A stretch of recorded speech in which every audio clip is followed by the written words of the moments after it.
देख प्रथम प्रथम जेहेतु मु कृदंत पद एत सारा पढ़ी देछि ना प्रथम मु तुम मान प्रश्न टे पचारि तुम मैंने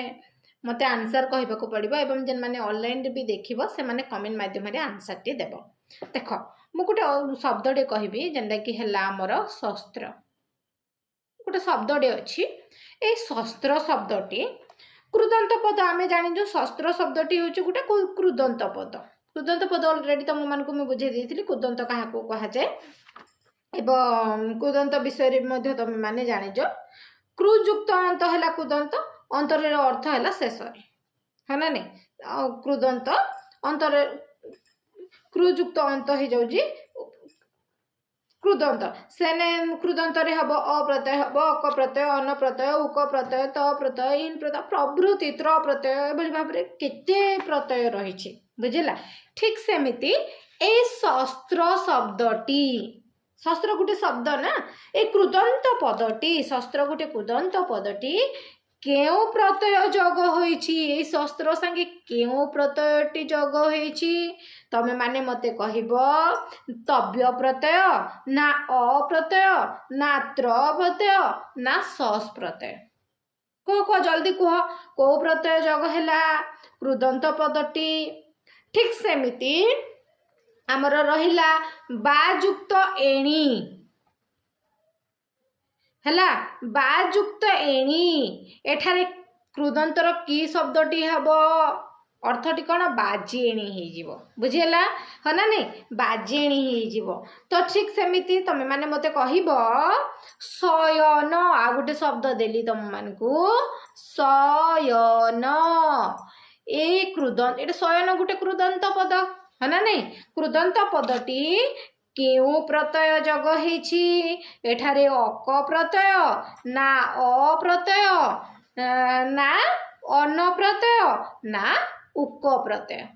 क्वेश्चन गुड़ाक एभली भाव में आसी थाए तेणु करके आमे सब किछि डिस्कशन करबा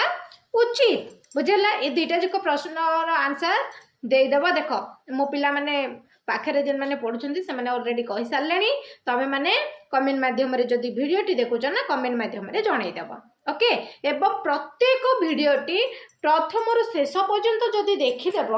ताहले तुम मानक कॉन्सेप्ट कृदंत पद कॉन्सेप्ट एकदम क्लियर हो कहीं मु तुम मानक कॉन्सेप्ट क्लियर करवा संगे संगे नोट मध्य प्रोवाइड करुच्ची ऑनलाइन माध्यम क्लास माध्यम है ना नहीं मो पाखे जिन मैंने पढ़ुंट से अलरेडी क्लास रे नोट लिखि दौरान मु तुम मानक नोट प्रोवाइड कर दे दौची तो आम अलरेडी 24टा पढ़ी देथिला 24 तक आम सारी देथिला आज 25 नंबर टी आम आलोचना करबा बुझेला। घन बा नद प्रत्यय विषय रे आमे देखिबा जेते बेले घन प्रत्यय नद प्रत्यय केमिति हे जाय रे घन बा नद प्रत्यय केमिति हे जाय देख जेते बेले घन बा नद प्रत्यय हुए सेते बेले ऋकारांत और व्यंजनांत धातुरु उत्तर कर्मवाच्य घन बा न्यज प्रत्यय हुए एथिरु ज रहे ओडिया रे यह ज प्रत्यय रूपे परिगणित हो जाते जो घन प्रत्यय न प्रत्यय ओडिया रे ज प्रत्यय भाव में परिगणित हुए जेनटा कि ऋकारांतरु कौन व्यंजनांत धातुरु उत्तर कर्मवाच्य घन बा न प्रत्यय हो जाए देख रही ना क्रुयुक्त ज कौन होगला कार्य होगला एटा धर जदि कुयुक्त ज केउ प्रत्यय रे जीव जदि सेठारे थिबो घन प्रत्यय थिबो अन प्रत्यय थिबो ता सहित अंता प्रत्यय थिबो कोन हबो एठारे तो अन घन प्रत्यय बान्य प्रत्यय हे जीव ना है ना नहीं भेजुक्त ज होगला भेद्य एबडे बुझी पारलो एही प्रत्यय हेले धातुर अंतस्वर उपांत अकार बुद्धि हुए एवं उपांत हर्ष स्वर गुण मध्य बुद्धि हे थाए बुझी हैला है ना नहीं श्रुयुक्त ज साज्य होगला विश्वास बी प्लस श्वास युक्त ज विश्वास्य होगला केमिति हे जाउची ना नहीं पाठयुक्त ज पाठ्य हो जाउची बुझीला। तो द्वितीय सूत्रटी आम देखा घन प्रत्यय बा न्यज प्रत्ययर ज प्रत्यय हेले केतेक धातुर विकल्पे न्यज स्थान रे क ज स्थान रे ग हुए ज प्रत्यय हेले केतेक धातुर विकल्प अंते कौन च स्थान रे पळे आसला ज एवं च स्थान रे आसला क एवं ज स्थान रे पळे आसला ग जेमिति भूजुक्त ज भोज्य हैला बा भोग्य हैला भूजुक्त ज भोज्य भी मध्य हो जाए बजुक्त ज वाच्य मध्य हो जाए केतेक जगार से परिवर्तन हो जाए आमको क्वेश्चन अनुसार करने को पड़े। नेक्स्ट 3 नंबर रे भाववाच्य मध्य धातुर उत्तर ज प्रत्यय हो जाए जो भाववाच्य कार्य गोटे काम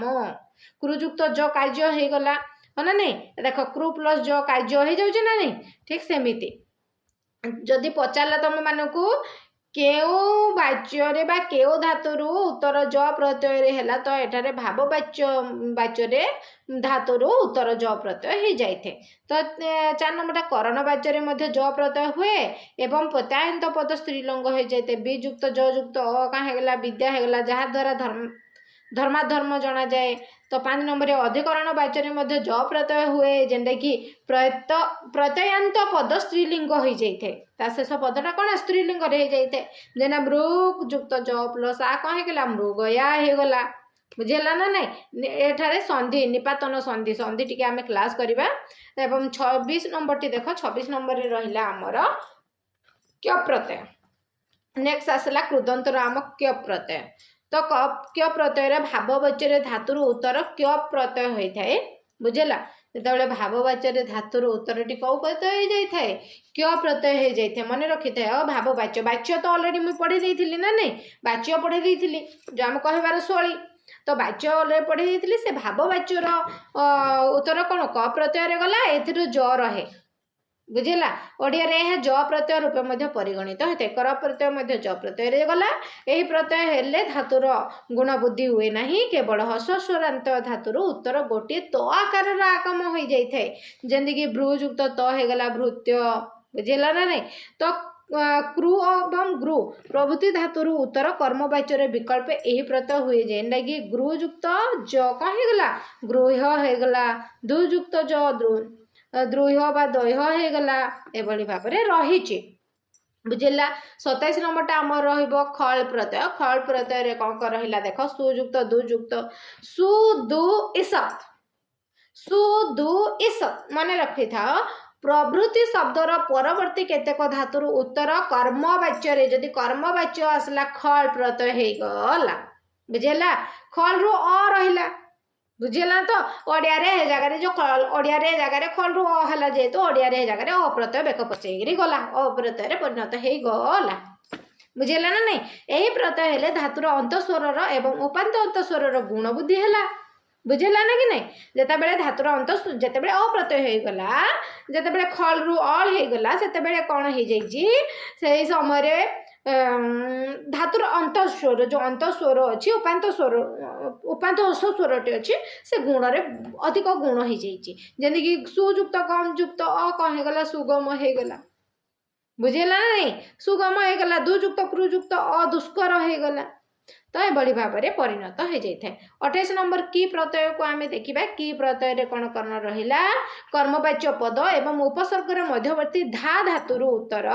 अधिकरण वाच्य की प्रत्यय हुए की रु इक रहे यह ओडिया ई प्रत्यय रूपे मध्य परिगणित यही प्रत्यय हेले धातुर आकार लप हो जाए बुझेगा ये धातुर आकार टी कौन लभ है बारी जोग धा जुक्त ई कौन होगा बारिधि जलजुक्त निजुक्त धा जुक्त ई जलनिधि उतधि केमती है देख उद जोग धा जुक्त ई उदधि ठीक सेमिति रही। नेक्स्ट आसला आम त्र प्रत्यय देखा त्र प्रत्यय कौन रही कर्म करण अधिकरण ऑलरेडी जाने जा कर्म कारक करण कारक अधिकरण कारक गुड़ ऑलरेडी आम विषय देथिला जदि कर्म करण और अधिकरण वाच्य जदि त्र प्रत्यय हुए से नी प्रभृति धातुर अंतस्वर गुण हुए जमीक सी गम दो प्रभृति धातु को छाड़ी अन्य धातु मानकर उपांत स्वर अपरिवर्तित रही था पा प्लस तो कौन है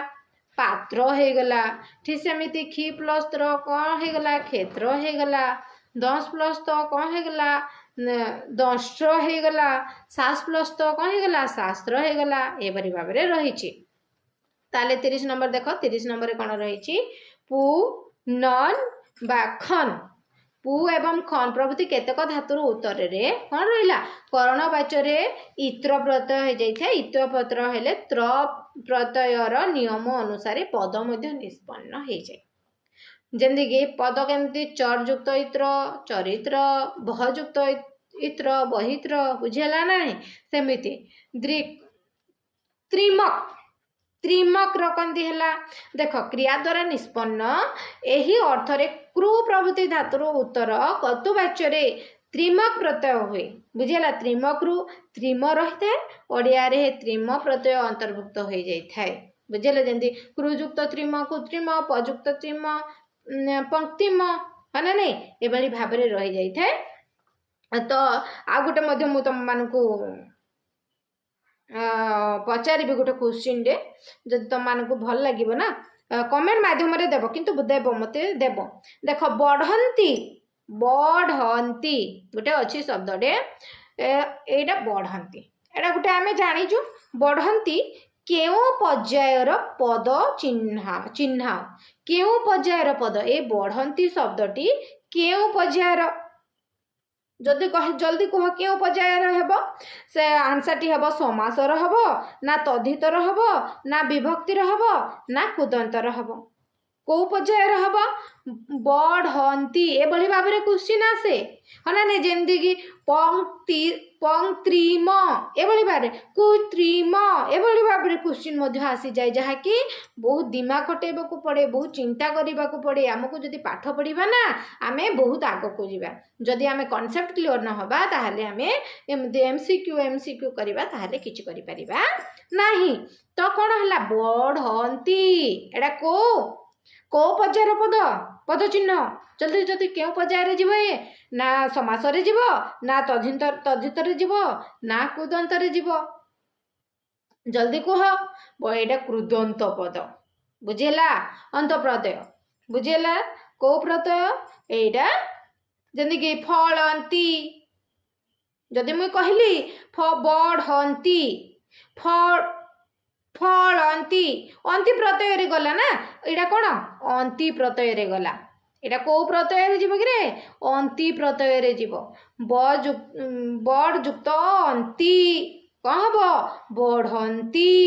ठीक सेमिति चल युक्त अंति चलंती अंति प्रत्यय होची ना नहीं एबे बुझीगल मते एटा कोथरे गला कमेंट माध्यम रे जनैब जय जगन्नाथ आज भिडियोटी शेष हो जाइए तुम मानक जदि भल लगुच ना भिडियोटी लाइक कर शेयर कर सब्सक्राइब कर दियो।